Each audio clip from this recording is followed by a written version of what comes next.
Hello everyone, I'm standing underneath the canopy of my very far overgrown blackberries. Today we're going to talk about how to prune blackberries in the summer so they don't get overgrown like this one does. And I'm going to point out exactly which canes that you want to cut, which canes that you want to stay away from. So come along, I'll do a little narration and we'll get after it. All right, so first and foremost, we got my pruning shears, a little bit old, but we have my rubbing alcohol, my isopropyl alcohol. Always spray your shears so you don't spread disease amongst the plants. But you can see here, man, this is overgrown. And initially when I was watching this grow this year, I was super excited because it's like, man, these canes are growing super quickly. But it soon started going up against the house and, was exceeding the height of my house. So I knew I had to do something. But I wanted to show you here, I planted this 3 years ago. And the first year it actually died all the way to the ground. It didn't really grow at all. And after that, it just keeps on coming.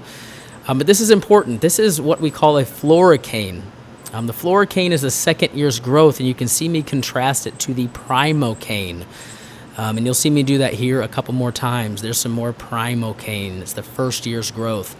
The important thing to remember about blackberries is that berries only produce on the floricane. You can see me pointing at it. It's a little bit darker. It's woodier. It's more of a wood texture compared to the primocane, which is a little bit more tender.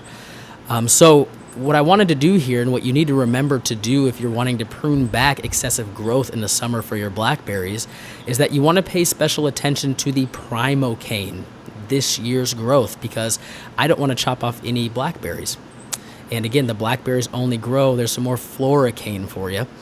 Blackberries only grow on the floricane. So I am going to get after it here. You see me pruning my shears there, or excuse me, you see me spraying my shears. And I am going to start cutting. So again, I'm focusing on this year's growth. And what I'm doing is I'm just topping them off.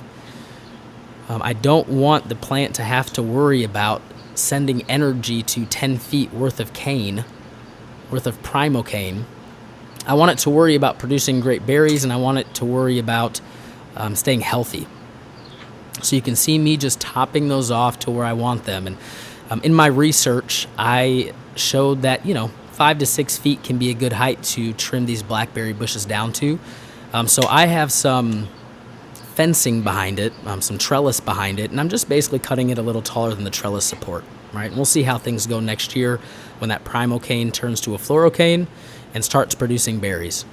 But there you go. You can kind of see that T-post there, and where my trellis stops, my support stops, and I'm just trimming that primocane right to the top of it. All right, so that's how simple and easy it is. Essentially what I did is I made sure I was focused on the primocanes and just clipped them off at the top. I'm really at the top of my kind of trellis support that needs a little bit of work, but we're tidy, we're nice. We left the florocane that has some of our fruits, the first fruits that I've had on this blackberry plant here since it's been in my garden, so that's really exciting. But we stayed away from the florocane. We focused on the primocane that will actually be producing the fruit next year when it becomes a florocane. And now we're nice and tidy. We're not overgrown, and we're good to go. So hopefully that was helpful for you for your summer pruning of your blackberries. Again, this is different than the winter pruning that we'll do, and we'll have a video this winter about that. But yeah, hopefully that helped you out. Go prune those blackberries.